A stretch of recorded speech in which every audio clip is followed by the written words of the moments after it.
આપનું સ્વાગત છે શિવપુરાણ સાર ભાગ 2 માં। હવે આપણે શરૂઆત કરીશું પ્રભુના વિશેષ મહત્વ ધરાવતા ભારતભરમાં આવેલા મહાદેવના 12 જ્યોતિર્લિંગનુંથી। મહાદેવના 12 જ્યોતિર્લિંગનું મહાત્મ્ય। શિવપુરાણમાં 12 જ્યોતિર્લિંગનું વિશેષ વર્ણન છે। માન્યતા છે કે ભગવાન શિવ અહીં જ્યોતિ સ્વરૂપે નિવાસ કરે છે।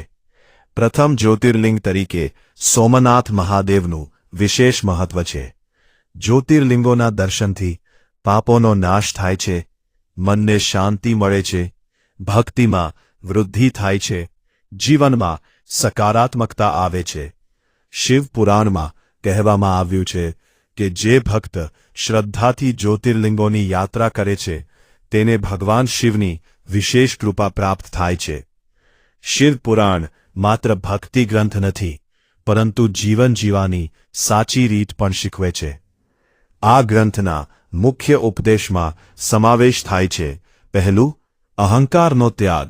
અહંકાર મનુષ્યનો સૌથી મોટો શત્રુ છે। બ્રહ્મા અને વિષ્ણુની અગ્નિસ્તંભ કથા દ્વારા સમજવામાં આવ્યું છે કે સત્ય સામે અહંકાર ટકી શકતો નથી। બીજો, કરુણા અને ક્ષમા। ભગવાન શિવ ખૂબ દયાળુ છે, તેઓ અસુરોને પણ મોક્ષનો માર્ગ બતાવે છે। ત્રીજું, સાદગી। શિવજી વૈભવ છોડીને કૈલાસમાં નિવાસ કરે છે। આ આપણને સાદું અને સંતોષભર્યું જીવન જીવવાની પ્રેરણા આપે છે। ચોથું, ત્યાગ। સમુદ્ર મંથન દરમિયાન ભગવાન શિવે હળાહળ વિષ પીધું અને સમગ્ર જગતને બચાવ્યું। આ ત્યાગ અને પરોપકારનું મહાન ઉદાહરણ છે। પાંચમું, ભક્તિ અને ધ્યાન। શિવપુરાણ ધ્યાન અને જપને આત્મશાંતિનો શ્રેષ્ઠ માર્ગ માને છે। મહાદેવનું શિવપુરાણનું આધ્યાત્મિક રહસ્ય પણ ધરાવે છે। શિવપુરાણ સમજાવે છે કે આત્મા અમર છે, શરીર નાશ પામે છે, પણ આત્મા શાશ્વત રહે છે। ભગવાન શિવને યોગેશ્વર માનવામાં આવે છે। તેઓ ધ્યાન, યોગ અને તપના પ્રતીક છે। શિવપુરાણ અનુસાર મન પર નિયંત્રણ રાખવું જોઈએ, ઈચ્છાઓને મર્યાદિત રાખવી જોઈએ, સત્યના માર્ગે ચાલવું જોઈએ।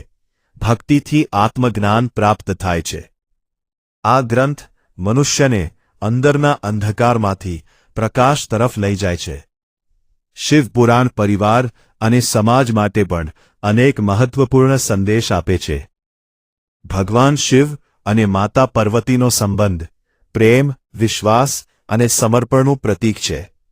ભગવાન ગણેશ અને કાર્તિકેયની કથાઓ આપણને માતા પિતાના સન્માન અને પરિવારના મહત્વને સમજાવે છે।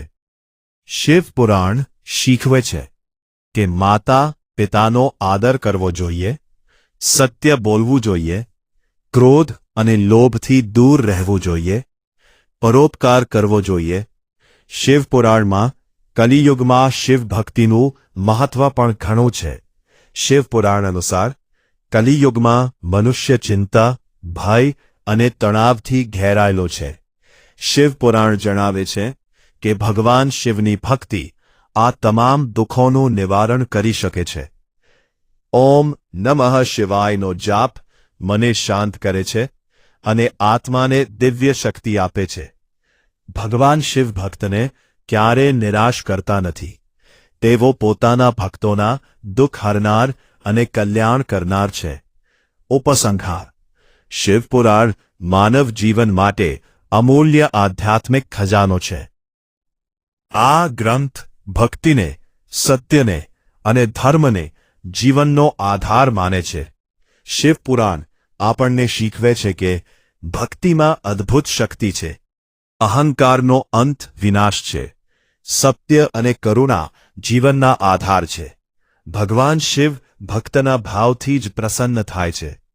મહાદેવ શિવપુરાણમાં કહ્યું છે કે જે વ્યક્તિ શ્રદ્ધાથી શિવપુરાણનું વાંચન, શ્રવણ અથવા મનન કરે છે તેના જીવનમાં શાંતિ, સુખ અને આધ્યાત્મિક પ્રકાશ ફેલાય છે। ભગવાન શિવ સર્વ ભક્તો પર પોતાની કૃપા વરસાવે અને સૌના જીવનમાં સુખ, શાંતિ અને ભક્તિનો પ્રકાશ ફેલાય। તો હવે આપણે આયા શિવપુરાણ સાર પૂર્ણ કરીએ છીએ. બોલો બધા હર હર મહાદેવ. ઓમ નમઃ શિવાય.